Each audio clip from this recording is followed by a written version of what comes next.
नमस्कार, मैं हूं सौरभ दीक्षित और आप देख रहे हैं विस्तक। इस साल देश का आईपीओ मार्केट नया रिकॉर्ड बनाने के लिए एकदम तैयार नजर आता है। 2025 में शेयर बाजार में कंपनियों की ऐसी लाइन लगाई है कि साल भर में एक अलग ही रौनक नजर आई है। इसी भागादौड़ी में भारत ने दुनिया को दिखा दिया कि कैपिटल मार्केट की असली धड़कन एशिया नहीं, इंडिया है। अगर डेटा के हिसाब से समझे तो भारत में इस साल आईपीओ के जरिए 1.77 लाख करोड़ रुपए जुटाए गए। ये पिछले साल के 1.73 लाख करोड़ के रिकॉर्ड को भी पार कर गया, जबकि 16 दिसंबर से पहले 5 और आईपीओ बंद होने वाले हैं, जिनमें आईसीआईसीआई प्रूडेंशियल एएमसी की $1.2 बिलियन की बड़ी डील शामिल है।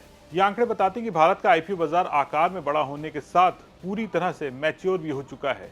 रिटेल इन्वेस्टर्स की बाढ़, इंस्टीट्यूशनल फंड्स की दिलचस्पी और कंपनियों के लिए आसान लिस्टिंग रूल्स ने मिलकर प्राइमरी मार्केट को सबसे आकर्षक प्लेटफॉर्म बना दिया है।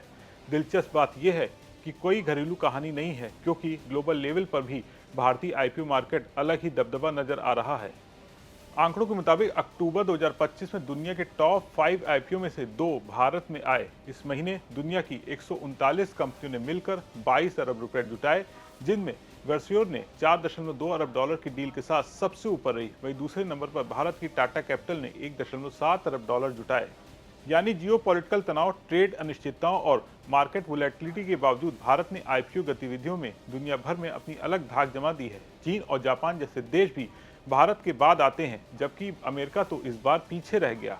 अक्टूबर 2025 भारत के आईपीओ इतिहास का खास महीना भी रहा, क्योंकि महज इस एक महीने में 41,783 करोड़ रुपए जुटाए गए। ये नवंबर 2021 के पिछले रिकॉर्ड 36,305 करोड़ रुपए से आगे निकल गया। अगर देश के अलग हिस्सों की बात करें तो पश्चिमी भारत, इसमें भी खासकर मुंबई, इस आईपीओ तूफान का सेंटर बना रहा।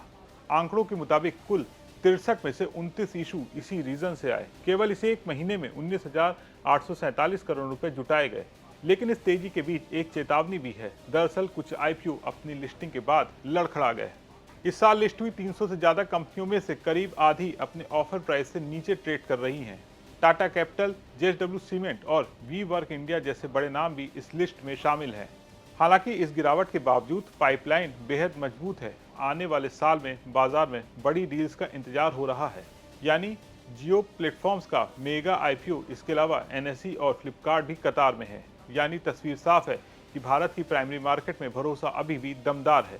घरेलू निवेशकों की ताकत, एफआईज की दिलचस्पी और कंपनियों की फंडिंग तैयारी ने मिलकर आईपीओ मार्केट को ऐसी रफ्तार दी है जो आने वाले साल में भी रुकने वाली नहीं दिखती। आपका इसके बारे में क्या सोचना है?